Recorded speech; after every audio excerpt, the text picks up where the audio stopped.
İndi isə üçüncü hissədə yenə də həm MIQ, həm sertifikasiya tipli sualların izahı ilə davam edəcəm. İnanınız nəhəng deməkdir. Simple, sadə, beautiful, gözəl, weak, zayıf, tiny çox balaca, huge isə very big, yəni çox böyük mənasındadır.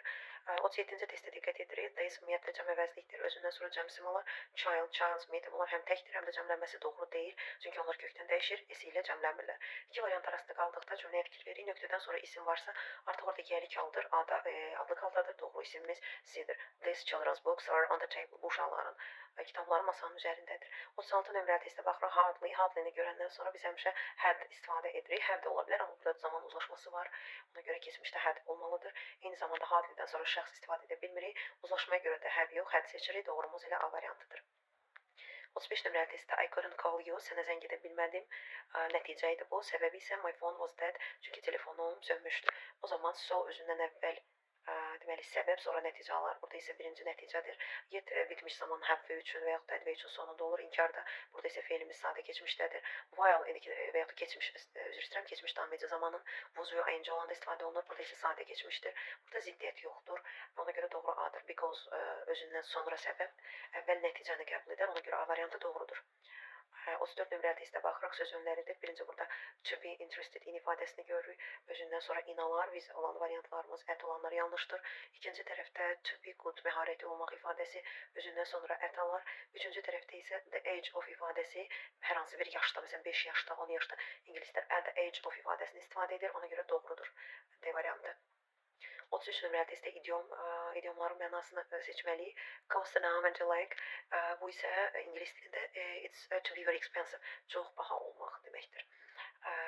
Elə avtomatik, yəni cavabını sizə deyirəm. Abituriyentlər cost, noun and like, yəni təpədən dırnağa bu deməkdir ki, yəni hər hansı bir belə deyək, tutaq ki, nə isə alırıqsa onun çox baha qiymətinin yüksək olması deməkdir ingilislər. O idiomu o halda istifadə edirlər. 30 nömrəli testdə isə to make feil ilə işlənməyən variantı seçirik. To make a mistake işlənir.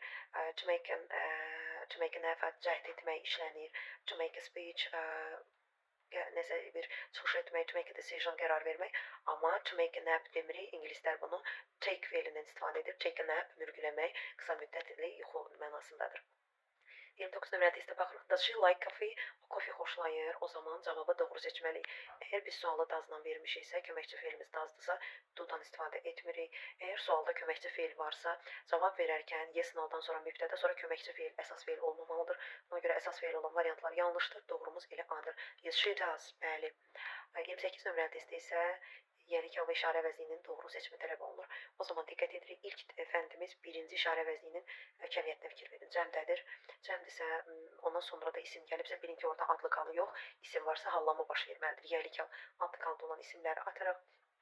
Əgər zıl işarə əvəzimiz cəmdirsə, bilin ki, orada ismimiz cəm olacaq. Amma burada baxın, apostrof təkdir, tək ismi göstərir. Apostrof S-dən sonra bir dənə də S belə bir forma yoxdur. İngilis dilində yanlışdır. Doğrumuz A-dır.